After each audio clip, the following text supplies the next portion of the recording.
Salut, on se retrouve cette fois-ci pour parler un petit peu de l'application de Dauphin, de Zerotech pour le Dobby. Tout d'abord, il va falloir télécharger cette application que l'on trouve sur le Play Store, l'ouvrir, l'installer simplement. C'est la nouvelle version qui est arrivée il n'y a pas très longtemps. Et ensuite, une fois qu'on y est, on va aller cliquer directement sur Dauphin et venir se connecter dessous. Donc, là, j'ai pas de contact, donc je vais venir dans mon Wi-Fi. Je vais attendre qu'il s'affiche. Je vais d'abord allumer mon Dobby, une pression de 4 secondes sur le petit bouton qui est au-dessus du Dobby. Et ensuite, je n'ai plus qu'à venir me connecter dessus. Donc le mot de passe, c'est je crois Zerotech, tout simplement, hein, le nom de la marque.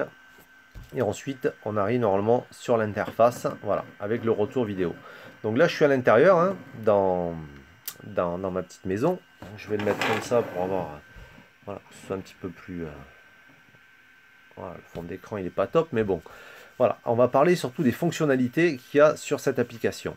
Donc tout d'abord, on a un petit bouton en haut à droite qui reprend les généralités un petit peu de ce drone. Donc la première fonction, c'est photographe vibration. Ça veut dire que si je l'active, mon téléphone va émettre une vibration au niveau de lui-même. Ça va me permettre de savoir si j'ai vraiment pris la photo ou pas. Ensuite, app mute. Ça, c'est pour couper le son des actions que l'on effectue dans l'application. C'est assez bruyant, donc moi je l'ai coupé. Rien que la vibration, ça suffit amplement. Ensuite, caméra orientation. Donc cette petite partie va vous montrer, vous voyez, c'est vraiment très très bien fait cette application, hein, c'est la nouvelle version. Dans quel sens vous devez positionner le drone afin d'effectuer vos vols en mode automatique. Soit vous avez une vue de face en selfie, c'est-à-dire quand vous allez appliquer le bouton REC et que le drone va voler automatiquement, c'est soit de face, soit de dos. Donc là vous avez bien les deux éléments que l'on voit sur les photos. Ensuite, contrôle méthode. Donc là, on a différents modes de contrôle. Là, c'est par pression directement sur l'écran et en déplaçant l'écran de droite à gauche ou en avant en arrière, vous allez faire bouger le drone et ensuite, par glissement, vous allez déplacer le drone. Ici, c'est une fonction, enfin moi, j'aime pas trop du tout, voire pas du tout, parce que c'est pas très pratique du tout. C'est par des mouvements de doigts directement sur l'écran. Et ensuite, il y a cette fonction roquette que j'utilise. Moi, je prends la Japanese Operator Mode. C'est pour monter et descendre, droite et gauche, avant, arrière et rotation sur lui-même. C'est vraiment celle que je préfère, quoi. Et après, il y a une fonction Safety Rock qui est à peu près la même, mais avec des mouvements beaucoup plus rapides, je pense. Je ne l'ai pas testé, celle-là, donc je ne veux pas dire de bêtises, mais... je ne l'ai pas vraiment testé, donc je vais me remettre en roquette celle que je préfère, puisque c'est une des nouvelles fonctionnalités qui sont arrivées il y a 2-3 jours. Ensuite, on a Wi-Fi information, donc c'est là où vous allez pouvoir mettre le nom du SSID, le nom du Wi-Fi, hein, vous pouvez mettre votre prénom et rentrer le password que vous voulez, pour pouvoir vous connecter directement au drone. Ça, c'est la fréquence, donc 2,4 giga ou 5 gigas. Si vous avez des perturbations de connexion avec votre drone, suivant là où vous vous trouvez, vous pouvez passer en 5 gigas. En 5G, c'est une fréquence beaucoup plus libre et moins fréquentée. Ensuite, le langage, ben là, c'est soit chinois, soit anglais, hein. Alors, compas calibration, c'est vraiment important de le faire régulièrement, surtout quand vous recevez votre drone. Ça va vous permettre de réorienter le compas et d'avoir une meilleure stabilité du drone. Donc ça, il faut le faire, surtout quand on change d'altitude. Ça, il faut le faire vraiment... ouais, il faut que ce soit un réflexe, quoi, parce que sinon, le drone ne saura plus à quelle altitude il est réellement, et il perdra son orientation très rapidement, ou se posera au sol sans vraiment comprendre à quelle altitude il est. Donc ça, c'est pour les mises à jour, hein, ça vous prévient automatiquement des mises à jour. Donc il faut bien comprendre que si je dois télécharger, il me dit une mise à jour au niveau du drone, quand j'appuie ici, bon là j'ai la dernière version, mais il va falloir que je retourne dans mon Wi-Fi pour me connecter à ma box, pour télécharger le firmware, et ensuite me reconnecter au Dobby pour pouvoir lui envoyer les informations afin qu'il lui les télécharge. Donc ça c'est pour les deux premières... le FC c'est le drone et ça c'est la version Dauphin. le Quick Guide. Donc là c'est vraiment bien, hein, c'est des petites applications qui vont vous expliquer plus amplement, mais bon c'est toujours pareil, c'est en anglais donc c'est pas facile. Reset Page Guide, c'est pour le remettre à 0. La capacité, donc on a 8 Go de disponible sur le drone, donc il faut penser à le vider régulièrement, hein. Et ça c'est pour voir la version dans laquelle on est de l'application ou du drone. Donc ça c'est pour la partie setting. Ensuite on revient dans la partie qui nous intéresse le plus, hein. Donc on va voir les applications, les fonctions que l'on a un petit peu tout autour. Donc ça c'est le retardateur qui va vous permettre lors d'un vol, vous décollez et vous appuyez sur ce bouton, 20 secondes, 10, 5, 3 et au niveau de ce temps là, la photo ou la vidéo se déclenchera. Je pense que ça marche que pour la vidéo, j'ai pas testé encore pour la photo, mais voilà, je pense que c'est que pour la photo. Alors ici on a une partie importante de l'application, donc là on est sur le mode photo, donc soit single une photo, soit plusieurs prises de vue quand vous allez appuyer sur ce petit bouton qui est juste là. Donc 2, 3 ou 4, on peut monter jusqu'à 16 photos. Dans les paramètres, alors ça c'est les paramètres de lumière, vous allez voir, vous allez cliquer dessus, ça va changer la luminosité et les teintes de l'écran. Donc il y a celle-là qui est pas mal, qui donne de bons résultats, ça donne un petit peu plus de lumière. Et ensuite, moi je reste souvent en automatique, parce que moi j'ai des lumières naturelles et propres. Alors après c'est pour avoir des effets un petit peu fun. Ensuite il y a la fonction EV, c'est l'exposition d'ouverture. Donc ça c'est bien de l'utiliser suivant la météo. Alors quand il y a des nuages, on va augmenter un petit peu la luminosité pour avoir, vous voyez, une image beaucoup plus claire. Ou bien on va rester dans ces paramètres là. Si on veut redescendre, s'il fait vraiment très très beau, vous voyez, si on veut pas avoir d'ombre et de surexposition, on va descendre dans la luminosité pour avoir une vidéo beaucoup plus propre. Donc hop, je me remets sur 0, voilà. Ensuite on a le mode ici preview résolution. Donc ça c'est pour le retour vidéo, hein, c'est-à-dire l'image que vous allez avoir. Il vaut mieux rester en 320 par 240, ça va vous permettre de garder beaucoup plus de capacité au niveau de la liaison avec le drone, plutôt que de monter en 720, à moins que vous soyez vraiment tout près et que vous vouliez avoir un bon retour vidéo. Mais je vois pas trop l'intérêt parce que ça va saturer le réseau Wi-Fi et vous risquez d'avoir des pertes de connexion.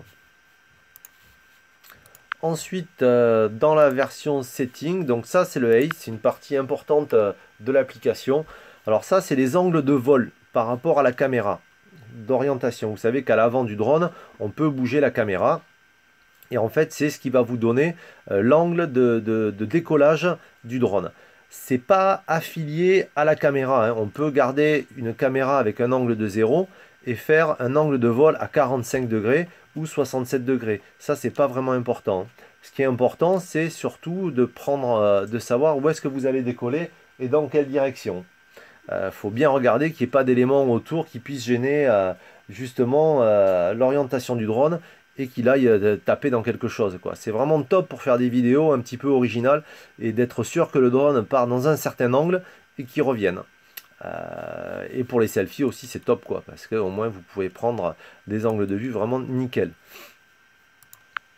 Ensuite, là on a vu cette partie là, donc là on a la fonction soit photo soit vidéo qui va nous permettre justement de pouvoir réaliser ces fonctions. Donc à savoir que si je vais dans Setting, je prends le ACE et je le ferme, j'ai pas de stabilisation d'image.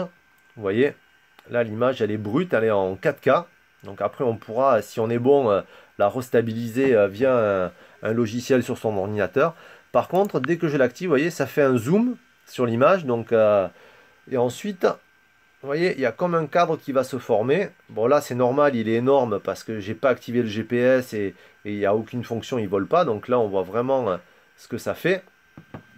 Donc il n'y a pas de compensation du moteur, des hélices, tout ça qui fait que l'image elle est prise en compte. Mais cette fonction, elle va être associée justement à un des angles de vol que vous allez avoir. Vous pouvez très bien activer le ICE à 0 et avoir un vol classique, hein. Ça le prendra en compte. Mais c'est mieux de l'utiliser avec la fonction qui est ici, c'est-à-dire soit faire des petites vidéos courtes de 10 secondes, soit un mode orbite, soit les face track. Donc ici ensuite, ben là on a la fonction toute simple des photos et des vidéos hein, que l'on peut télécharger directement sur son téléphone et ensuite directement les transférer sur son PC ou bien passer directement par le Dobby hein, puisqu'on a un accès direct à sa mémoire sur son PC. Ensuite aussi on a une fonction sur les vidéos ici qui est là que je peux pas activer parce que j'ai pas téléchargé la vidéo, mais bon elle fait 212 MB donc je vais pas le faire maintenant. Ici on peut appuyer ici sur cette partie et avoir différents boutons qui vont vous permettre d'envoyer la vidéo sur les réseaux sociaux, à savoir qu'il va la recompresser suivant les formats hein, s'il va l'envoyer sur Facebook tout ça, il va la recompresser pour l'envoyer beaucoup plus rapidement sur les réseaux sociaux. Ensuite, on a cette petite partie en bas à gauche. Voilà, c'est ce qui va nous permettre, c'est les fonctions. Donc là, les fonctions vidéo, donc short vidéo, si je la sélectionne ici, bon là je peux pas parce que j'ai pas décollé, j'ai pas de GPS. Mais cette fonction-là va vous permettre de réaliser des petites photos automatiquement avec un bouton qui va se mettre en rouge. Ici, on peut faire que le rec. On appuie dessus, on reste appuyé et le drone va faire un aller et un retour en prenant une vidéo. Ici, c'est en orbite, donc il suffit de positionner le drone avec l'angle qu'on a choisi ici. Tout d'abord, bien se cadrer dessus, appuyer sur le bouton REC et le drone va faire un tour automatiquement autour de vous. Là, la fonction Target Tracking. Donc là, c'est pareil, on va choisir une personne au milieu de l'écran. L'application va automatiquement faire un focus dessus. Et ensuite, vous n'aurez plus qu'à vous déplacer et le drone va vous suivre. Donc ça c'est le fast track, c'est la même chose, hein. C'est pour vraiment repérer les visages et que le drone justement fasse un décollage à partir de cette personne là. Une nouvelle fonction qui vient d'arriver aussi, c'est le Return to Home, qu'il n'y avait pas dans la version il y a 2-3 jours, qui est vraiment top parce que ce drone est tout petit et c'est vrai que dans un ciel nuageux ou très ensoleillé, on ne le voit plus du tout. On ne sait plus où il est, même s'il y a la vidéo et qu'on est un débutant, on a vraiment du mal à le ramener. Donc il suffira d'appuyer sur ce petit bouton et si vous avez bien calibré votre compas en amont, ce qu'on a vu tout à l'heure, hein, le compas, la calibration, le drone devrait venir se repositionner directement à son point de départ d'origine. Ça c'est vraiment une super fonction qu'il ne faut pas avoir peur d'utiliser si vous ne voyez plus le drone. Ou même en cas de batterie faible. Ici, si vous êtes vraiment à court de batterie, si vous savez plus où est votre drone, le mieux c'est de reprendre de l'altitude, d'aller vraiment assez haut, d'être sûr qu'il n'y ait plus d'obstacles et d'appuyer sur ce bouton pour que le drone revienne automatiquement à son point de départ. Ici, c'est la fonction pour faire des flips. Bon, ça c'est assez fun, hein, c'est sympa. Ici, on a alors tout ça, je ne peux pas les utiliser parce que le drone n'a pas décollé. Donc ici, on a la fonction directement pour décoller à la voix. Donc on appuie dessus et puis normalement en disant Dobby, il devrait démarrer et décoller, que ce soit sur le sol ou sur la main, c'est la même chose.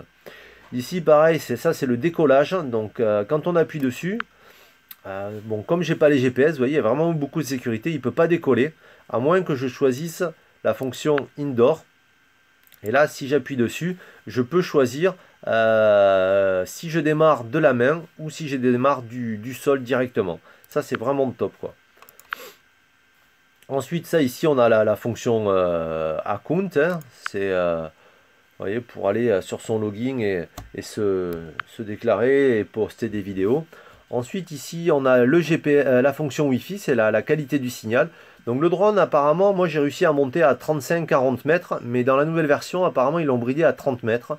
Donc déjà 30 mètres, c'est vraiment pas mal, parce qu'au-delà, on ne le voit plus du tout. Donc c'est bien de regarder, d'avoir un œil quand même sur toutes ces fonctions quand le drone vole, hein, parce que ça vous permet de savoir où il est et à quelle distance il se trouve. C'est dommage qu'il n'y ait pas eu un petit compas quelque part, pour savoir où il est. Ici, c'est la fonction localisation. Si ce bouton est activé, c'est-à-dire qu'il sait où est-ce qu'il a décollé et où il se trouve. Donc il aurait fallu quand même un petit compas quelque part pour connaître l'orientation du drone, ça aurait été un petit plus, mais je pense qu'ils vont y penser d'ici peu. Et là, bien sûr, on a le niveau de batterie, donc ça c'est top aussi de l'avoir parce que ça permet de savoir combien il reste et arriver au niveau de l'alerte, c'est à partir de 15%, donc ne paniquez pas, il y a quand même une bonne réserve de batterie qui vous permet de ramener le drone rapidement chez vous. Je l'ai testé, on a quand même 1 minute et demie. Ce qui est pas mal quand même pour faire un retour, donc ne paniquez pas, le drone ne va pas s'éteindre, ils ont gardé quand même une certaine marge qui va vous permettre de ramener le drone là où vous voulez. Bon, il faut savoir que ça dure 8 minutes, hein, 8 minutes le drone, la batterie. Donc c'est quand même pas mal. Il faut bien savoir ce qu'on veut faire avant, bien calibrer avant de démarrer le drone, de savoir qu'est-ce qu'on veut faire comme résolution, de tout préparer en amont, de décoller et ensuite on aura juste à choisir ses options, quoi. Donc voilà, c'était une petite vidéo de présentation en français parce qu'elles sont toutes en anglais et j'en ferai une prochaine là dans la journée, je pense, pour vous montrer un petit peu le self-tracking et toutes les petites options qu'il y a en plus en réel. Allez, sur ce, merci beaucoup de me suivre et puis on se retrouve pour de prochaines vidéos. Ah, ciao!